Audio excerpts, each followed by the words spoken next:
సరిగ్గా 4 ఏళ్ల క్రితం 2022లో జరిగిన ఒక అద్భుతం ప్రపంచం చరిత్రను, సైన్స్ను ఒక్కసారిగా ఆశ్చర్యపరిచింది. అంటార్కిటికాలో అత్యంత ప్రమాదకరమైన వెడెల్ సముద్రంలో సుమారుగా 10,000 అడుగుల లోతులో సైంటిస్టుల కెమెరాకు ఒక అంతు చిక్కని నీడ కనిపించింది. సూర్యరశ్మి కూడా చేరని ఆ చీకటి ప్రపంచంలో గడ్డకట్టే నీటి అడుగున ఒక భారీ ఓడ దర్జాగా నిలబడుంది. అదేదో సాధారణ శకలం కాదు. సరిగ్గా 107 ఏళ్ల క్రితం మునిగిపోయిన సర్ ఎర్నెస్ట్ షాకిల్టన్కు చెందిన గొప్ప ఓడ. దాని పేరు ఎండ్యూరెన్స్. ఆ ఓడ వెనుక భాగంలో బంగారు అక్షరాలతో రాసిన పేరది. 1915లో ఎంత స్పష్టంగా ఉందో ఇన్నేళ్ల తర్వాత కూడా అంతే మెరుస్తూ ఉంది ఆ పేరు. షాకిల్టన్ చెప్పిన ఆ నమ్మశక్యం కాని కథ కేవలం కట్టుకథ కాదని, అది చరిత్రలో జరిగిన ఒక అతిపెద్ద నిజమని ఈ ఆవిష్కరణ నిరూపించింది. ఈ మిస్టరీకి అసలు కారణం 1914 నాటి కాలంలో దాగి ఉంది. అప్పట్లో ప్రపంచమంతా మొదటి ప్రపంచ యుద్ధం భయంలో వణికిపోతోంది. ఆ సమయంలో సర్ ఎర్నెస్ట్ షాకిల్టన్ ఒక పెద్ద కల కన్నాడు.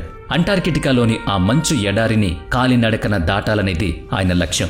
అప్పటి వరకు మనిషి అక్కడికి వెళ్లడమే ఒక పెద్ద కలతో సమానం. అందుకే ఆయన చేసిన ఆలోచనను ప్రపంచం ఒక పిచ్చితనంగా చూసింది. దీనికోసం షాకిల్టన్ న్యూస్ పేపర్లో ఒక యాడ్ ఇచ్చాడు. అది చరిత్రలోని అత్యంత భయంకరమైన ప్రకటన. అందులో ఒక ప్రమాదకరమైన ప్రయాణానికి కొంతమంది ధైర్యవంతులైన యువకులు కావాలని రాశాడు. జీతం తక్కువ, గడ్డకట్టే చలి, నెలల తరబడి కారు చీకటి, ప్రాణాలకు గ్యారంటీ ఉండదు అని స్పష్టంగా చెప్పేశాడు. కానీ సక్సెస్ అయితే మాత్రం గొప్ప పేరు, గౌరవం దక్కుతాయని కూడా ఆ ప్రకటనలో వివరించాడు. ఆ ప్రకటన చదివి వేలాది మంది యువకులు ఆ మరణయాత్రకు సిద్ధపడ్డారు. ఏదో తెలియని అదృశ్య శక్తి వాళ్లను లాగినట్లుగా ముందుకొచ్చారు. వాళ్లలోంచి ఒక 27 మంది ధైర్యవంతులను షాకిల్టన్ తన టీం కోసం ఎంచుకున్నాడు. తాము ఎక్కబోయే ఎండ్యూరెన్స్ ఓడ తమ పాలిట సమాధి అవుతుందా లేక చరిత్ర సృష్టిస్తుందా అనేది అప్పుడు వాళ్ళకి తెలియదు. 1914 డిసెంబర్ నెలలో ఆ ఓడ సౌత్ జార్జియా తీరాన్ని దాటి ముందుకు కదిలింది. సముద్రం రంగు నెమ్మదిగా నీలం నుంచి నలుపు రంగులోకి మారిపోతోంది.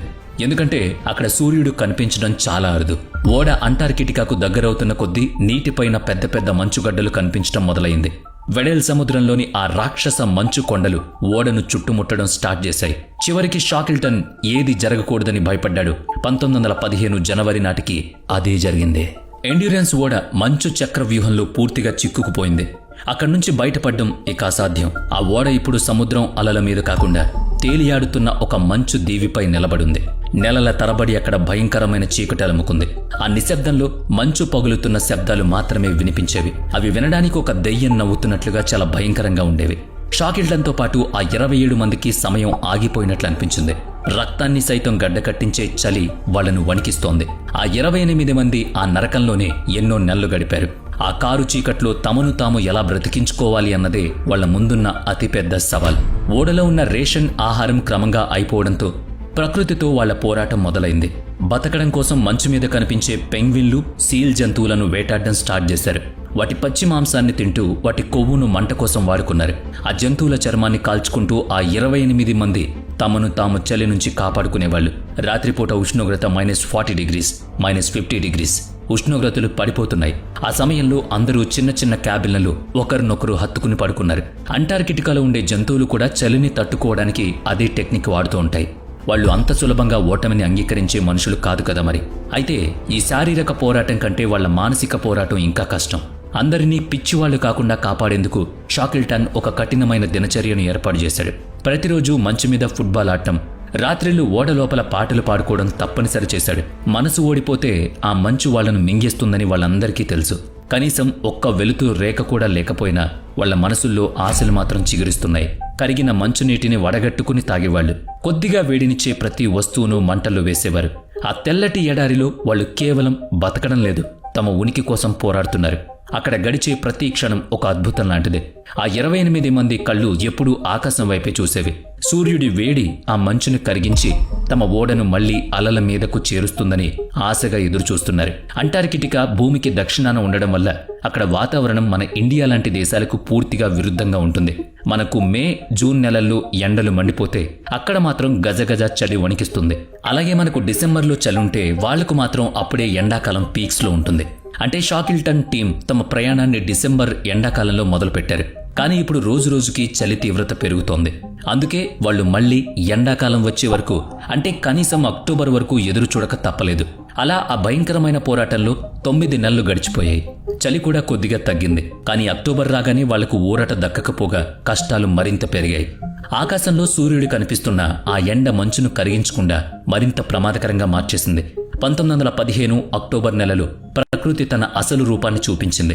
ఆ మంచు పొరలు ఎండ్యూరెన్స్ ఓడను నలిపేయడం మొదలుపెట్టాయి. సముద్రం లోపల ఉండే బలమైన ప్రవాహాలు, పైనుంచి వీచే తుపాను గాలులు లక్షలాది టన్నుల మంచును ఒకే దిశగా నెట్టేశాయి. దీనివల్ల ఏర్పడిన ఒత్తిడిని ఊహించడం కూడా కష్టం. పూర్తిగా కలపతో తయారైన ఎండ్యూరెన్స్ ఓడ ఆ మంచుగడ్డల మధ్య నలిగిపోతోంది. ఆ రాక్షస ఒత్తిడిని తట్టుకోలేక ఎన్నో అడుగుల మందం ఉన్న ఆ ఓడ కలప అగ్గిపుల్లలా విరిగిపోయింది. ఆ సమయంలో ఓడ లోపల నుంచి వస్తున్న శబ్దాలు చూస్తే ఏదో ప్రాణి తన చివరి శ్వాసతో ఆక్రోశిస్తున్నట్టు అనిపించింది. 1915 అక్టోబర్ 27న షాకిల్టన్ అలాగే ఓడ కెప్టెన్ ఫ్రాంక్ ఓర్లిస్ ఒక చారిత్రక నిర్ణయం తీసుకున్నారు. ఓడను వదిలేసి అందరూ మంచుపైకి వచ్చేయాలని ఆదేశించారు. తమ కళ్ల ముందే తమ ఇల్లు, తమ ఏకైక ఆశ ముక్కలైపోవడం చూసిన వాళ్లకు అత్యంత బాధ కలిగింది. నవంబర్ చివరి నాటికి ఎండ్యూరెన్స్ పూర్తిగా విరిగిపోయి ఆ సముద్రపు అట్టడుగున చేరిపోయింది. ఇప్పుడు ఆ 28 మంది ఎలాంటి ఓడ లేకుండా, బయట ప్రపంచంతో కమ్యూనికేషన్ లేకుండా ఆ మంచు ముక్క మీద ఒంటరిగా మిగిలిపోయారు. వాళ్ల ముందు ఏ దారి లేదు, ఏ గమ్యం లేదు. ప్రాణాలతో బ్రతికి బట్టగట్టడం, ఒక చిన్న ఆశ పెట్టుకోవడం మాత్రమే. సరిగ్గా ఇక్కడే ఈ కథను అమరంగా మార్చిన ఒక గొప్ప చరిత్ర సాక్ష్యం బయటపడింది. ఓడ నెమ్మదిగా సముద్రంలో మునిగిపోతున్న సమయంలో ఫోటోగ్రాఫర్ ఫ్రాంక్ హార్లీ తన ప్రాణాలను సైతం లెక్క చేయకుండా ఆ చల్లటి నీళ్లలోకి దూకేశాడు. తను ఎన్నో నెలల పాటు కష్టపడి తయారు చేసిన ఆ అరుదైన ఫోటోల గ్లాస్ నెగిటివ్ పేపర్స్ను ఆయన సురక్షితంగా కాపాడుకున్నాడు. ఆ ఫోటోలో ఆ ఓడ ఒక అస్థిపంజరంలాగా మంచులో ఎలా చిక్కుకుపోయిందో ఈ రోజుకి మనం చూడొచ్చు. ఆ 28 మంది ఆ నిర్మానుష్య ప్రదేశంలో తమ ప్రాణాల కోసం ఎలా పోరాడారో ఆ చిత్రాలు చెబుతున్నాయి. ఈ ఫోటోలను ప్రపంచం చూడకపోతే తమ పోరాటాన్ని ఎవరూ నమ్మరని షాకిల్టన్, ఫోటోగ్రాఫర్ హార్లీకి ముందే తెలుసు. ఈ రోజు ఈ ఫోటో కేవలం చరిత్ర కాదు, ప్రతి ఒక్కరూ సలాం చేసే వాళ్ళ ధైర్యానికి అవి సజీవ సాక్ష్యాలు. తమ ఓడను కోల్పోయిన తర్వాత ఆ 28 మంది పడిన కష్టం ఎవరి ఊహకు కూడా అందదు. శరీరంలో వేడి కోసం వాళ్ళు పెంగ్విన్లు, సీల్ జంతువుల రక్తాన్ని టీలాగా తాగేవారు. రాత్రిపూట వాళ్ల కాళ్ల కిందున్న మంచు అకస్మాత్తుగా పగులుతున్నప్పుడు భయం మరింత పెరిగిపోయేది. నెమ్మదిగా ఎండలు పెరగడంతో ఆ 28 మంది తలదాచుకున్న మంచుగడ్డ కరుగుతూ చిన్నగా మారిపోతోంది. దానిమీద అకస్మాత్తుగా పగుళ్ళొచ్చేవి. చాలాసార్లు తమ తోటి వాళ్ల టెంట్ ఆ పగుళ్లలో ఇరుక్కుపోయి త్రుటిలో ప్రాణాపాయం తప్పేది. చివరికి వాళ్ళు ఎలిఫెంట్ ఐలాండ్ తీరానికి చేరుకునేసరికి వాళ్ళ పరిస్థితి ప్రాణం ఉన్న శవాల్లా మారింది. ముఖం నిండా ఉప్పు పేరుకుపోయింది. చలికి వేళ్లు వంకర్లు తిరిగాయి. కానీ ఆ ద్వీపం కూడా వాళ్లకు సమాధిగా మారుతుందని షాకిల్టన్కు తెలుసు. ఎందుకంటే అక్కడికి ఎయిర్ రెస్క్యూ షిప్ వాళ్లను వెతుక్కుంటూ రాదు. అందుకే వాళ్ళంతా కలిసి ఒక గొప్ప నిర్ణయం తీసుకున్నారు. ఈ రోజుకి దాన్ని లీడర్షిప్కు ఒక గొప్ప ఉదాహరణ అంటారు. వాళ్ళ దగ్గర ఉన్న అతి చిన్న పడవ జేమ్స్ కాయిడ్ను సముద్రంలోకి దించారు. షాకిల్టన్ తన 5 సహచరులతో కలిసి 1300 కిలోమీటర్ల దూరంలో ఉన్న సౌత్ జార్జియా వైపు బయలుదేరాడు. మిగిలిన 22 మందిని ఎలిఫెంట్ ఐలాండ్లో ఉంచేశాడు. 20 అడుగుల ఆ పడవకు అంటార్కిటికాలోని 60 అడుగుల రాక్షసాలలకు మధ్య 16 రోజుల పాటు పెద్ద యుద్ధం జరిగింది. ఆ పడవకు కెప్టెన్ ఫ్రాంక్ ఓర్లెస్ నాయకత్వం వహించాడు. ఆయన ఏమీ సాధారణ కెప్టెన్ కాదు. పెద్ద పెద్ద మెషీన్లకు కూడా అర్థం చేసుకునే సముద్ర స్వభావం కలవాడు. సరైన దిశను తెలుసుకోవడానికి ఓర్లే రాత్రి పగలు నిద్రపోకుండా నక్షత్రాలను వెతుక్కునేవాడు. నరకం లాంటి ఆ 16 రోజుల ప్రయాణంలో ఓర్లెస్కు కేవలం 4 సార్లు మాత్రమే సూర్యుడు మసగ్గా కనిపించాడు. మేఘాల మధ్య నుంచి సూర్యుడు ఒక్క సెకను పాటు కనిపించిన ఓర్లే తన గడ్డ కట్టిన వేళ్లతో డైరీ తీసి ఆ ఊగుతున్న పడవ మీదే రీడింగ్ రాయడం మొదలుపెట్టాడు. పడవ ఎంత వేగంగా ఊగుతుందంటే ఆ సముద్రంలో పడిపోకుండా 2 మనుషులు ఆయన్ని గట్టిగా పట్టుకునేవారు. అలా కేవలం నక్షత్రాలు, ఒక చిన్న డైరీ సాయంతో సౌత్ జార్జియా దీవిని ఆయన ఎలా కనుక్కున్నాడో చూసి ఈనాటి సైంటిస్టులు ఆశ్చర్యపోతారు. సౌత్ జార్జియా చేరుకున్న తర్వాత కూడా వాళ్ల కష్టాలు తీరలేదు. వాళ్ళు ఆ దీవిలో ఎత్తైన శిఖరాలు, మంచు కొండలు ఉన్న వైపు దిగారు. మనుషులుండే ప్రాంతానికి చేరుకోవాలంటే అంతకు ముందు ఎవరూ అడుగుపెట్టని ఆ కొండలను దాటాల్సిందే. ఆ 5గురిలో 2 పరిస్థితి మరీ ఘోరంగా ఉండడంతో వాళ్లను అక్కడే ఒడ్డున వదిలేశారు. షాకిల్టన్ తన మరో 2 స్నేహితులతో కలిసి ఎక్కడా ఆగకుండా 36 గంటల పాటు నడిచి ఆ కొండలు దాటాడు. సరిగ్గా అదే సమయంలో వాళ్ళు ఒక మిస్టీరియస్ అనుభవాన్ని ఎదుర్కొన్నారు. అదే థర్డ్ మ్యాన్ ఫ్యాక్టర్. చావు అంచుల దాకా వెళ్ళొచ్చిన చాలా మంది దీని గురించి చెబుతూ ఉంటారు. కష్టాల్లో ఉన్నప్పుడు ఏదో ఒక అదృశ్య శక్తి వాళ్లతో పాటు నడుస్తూ ధైర్యం చెబుతూ సరైన దారి చూపిస్తుందని దీని అర్థం.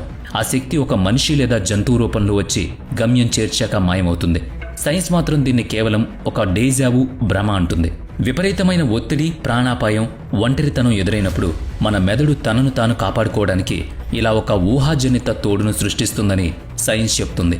కానీ ఆ భయంకరమైన కొండలను దాటుతున్న షాకిల్టన్ ఆయన ఇద్దరు స్నేహితులు అది కేవలం భ్రమ కాదని ప్రమాణం చేసి మరి చెప్పారు. నిజంగానే ఒక మనిషి తమతో పాటు నడుస్తున్నట్లు వాళ్ళు ఫీల్ అయ్యారట. వాళ్ళు కింద పడిన ప్రతిసారి అతనే వాళ్ళను పైకి లేపాడట. అతని కళ్ళలోకి చూడగానే వాళ్లలో ఏదో తెలియని ఉత్తేజం. ఆ మిస్టీరియస్ వ్యక్తి నవ్వుతూ ముందుకు నడుస్తుంటే ఈ ముగ్గురు ఏమీ ఆలోచించకుండా అతని వెంట వెళ్లారు. చివరికి 1916 మే 20వ తేదీన వాళ్ళు స్టోమ్నెస్లోని వేలింగ్ స్టేషన్కు చేరుకోగానే ఆ వ్యక్తి వాళ్ల వైపు చెయ్యి ఊపుతూ మాయమయ్యాడు. వేలింగ్ స్టేషన్ అంటే సముద్రంలో పట్టిన వేల్ చేపల నూనెలను నిల్వ చేసే ప్రాంతం. ఆ రోజుల్లో వేల్స్ను ఎక్కువగా వేటాడేవాళ్లు. ఆ స్టేషన్ మేనేజర్ చిరిగిపోయిన బట్టలతో భయంకరంగా కనిపిస్తున్న ఆ ముగ్గురిని మీ పేర్లేంటి అని అడిగాడు. దానికి షాకిల్టన్, నేను ఎర్నెస్ట్ షాకిల్టన్ అని సమాధానమిచ్చాడు. ఆ మాట వినగానే ఆ మేనేజర్ షాక్ అయ్యాడు. ప్రపంచం మొత్తం చనిపోయారని ఫిక్స్ అయిన వ్యక్తులు సాక్షాత్తు అతని ముందే నిలబడ్డారు. షాకిల్టన్ ఒక్క క్షణం కూడా రెస్ట్ తీసుకోలేదు. ఎలిఫెంట్ ఐలాండ్లో ప్రాణాల కోసం ఎదురుచూస్తున్న తన 22 మంది స్నేహితులను కాపాడడానికి వెంటనే ఒక ఓడ కావాలని అడిగాడు. షాకిల్టన్కు వెంటనే సహాయం దొరికింది. ముందుగా ఆయన ద సదరన్ స్కై అనే ఒక వేల్స్ పడవను తీసుకుని బయలుదేరాడు. కానీ అది మే నెల కాబట్టి దక్షిణార్ధగోళంలో చలి మరీ పీక్స్లో ఉంటుంది. ఒడ్డున కొన్ని మైళ్ల దూరంలో అంటార్కిటికా మంచు ఒక తెల్లటి గోడలా పేరుకుపోయింది. దాన్ని దాటం ఏ ఓడకైనా అసాధ్యం. దాంతో వాళ్లు బాధగా వెనక్కి తిరిగి రావాల్సొచ్చింది. రెండో ప్రయత్నంలో షాకిల్టన్ ఉరుగ్వే దేశపు ప్రభుత్వాన్ని సాయం అడిగాడు. వాళ్లు ఒక పవర్ఫుల్ రెస్క్యూ ఓడను పంపించారు. కానీ ఈసారి మంచు తుఫాన్లు, సముద్రపు రాక్షస అలలు ఆ భారీ ఓడను కూడా ఒక చిన్న గడ్డిపోచలాగా వెనక్కి నెట్టేశాయి. సో మళ్లీ మూడో ప్రయత్నం మొదలైంది. ఈసారి యమ్మ అనే ఒక చిన్న కానీ బలమైన పడవలు మంచును దాటుకునే ప్రయత్నం చేశారు.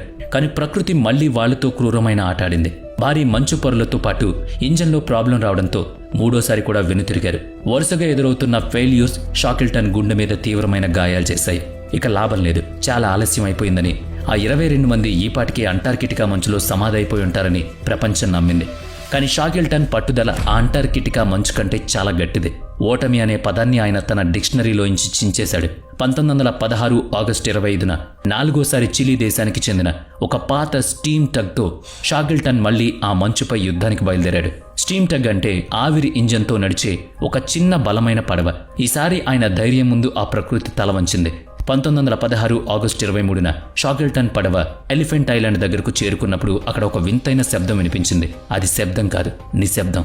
తాను రావడానికి చాలా లేట్ అయిపోయిందేమో అని షాకిల్టన్ లోపల భయపడ్డాడు. టీవీకి దగ్గరగా వెళ్లగానే కొంతమంది ఒడ్డు వైపు పరిగెత్తుకుంటూ రావడం ఆయనకు దూరదర్శన్లో కనిపించింది. ఆయన ఒక్కొక్కరిని లెక్క పెట్టాడు. ఆ సంఖ్య 22కు చేరుకోగానే 2 ఏళ్ల నరకలను కూడా బయటకు రాని కన్నీళ్లు ఆయన కళ్ళ నుంచి జలజల జారాయి.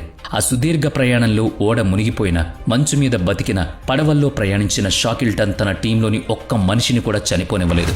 అపారమైన నమ్మకం, సరైన లీడర్షిప్ ఉంటే మరణాన్ని కూడా జయించొచ్చనడానికి మానవ